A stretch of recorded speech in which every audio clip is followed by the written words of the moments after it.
एक आदमी ने एक बहुत ही खूबसूरत लड़की से शादी की। शादी के बाद दोनों की जिंदगी बहुत प्यार से गुजर रही थी। वह उसे बहुत चाहता था और उसकी खूबसूरती की हमेशा तारीफ किया करता था।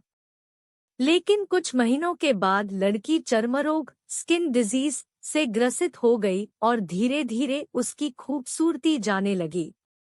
खुद को इस तरह देख उसके मन में डर समाने लगा कि यदि वह बदसूरत हो गई तो उसका पति उससे नफरत करने लगेगा और वह उसकी नफरत बर्दाश्त नहीं कर पाएगी।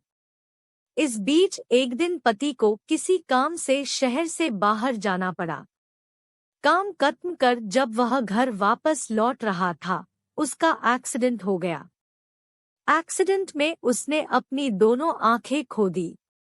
लेकिन इसके बावजूद भी उन दोनों की जिंदगी सामान्य तरीके से आगे बढ़ती रही। समय गुजरता रहा और अपने चर्मरोग के कारण लड़की ने अपनी खूबसूरती पूरी तरह गंवा दी। वह बदसूरत हो गई, लेकिन अंधे पति को इस बारे में कुछ भी पता नहीं था। इसलिए इसका उनके खुशहाल विवाहित जीवन पर कोई प्रभाव नहीं पड़ा।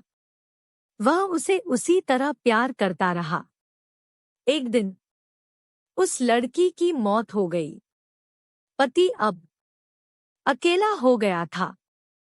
वह बहुत दुखी था। वह उस शहर को छोड़कर जाना चाहता था। उसने अंतिम संस्कार की सारी क्रियाविधि पूर्ण की और शहर छोड़कर जाने लगा। तभी एक आदमी ने पीछे से उसे पुकारा और पास आकर कहा, अब तुम बिना सहारे के अकेले कैसे चल पाओगे?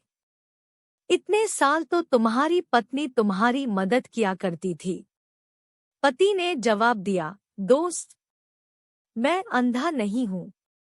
मैं बस अंधा होने का नाटक कर रहा था।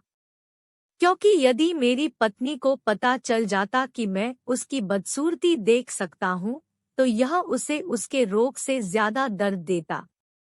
इसलिए मैंने इतने साल अंधे होने का दिखावा किया।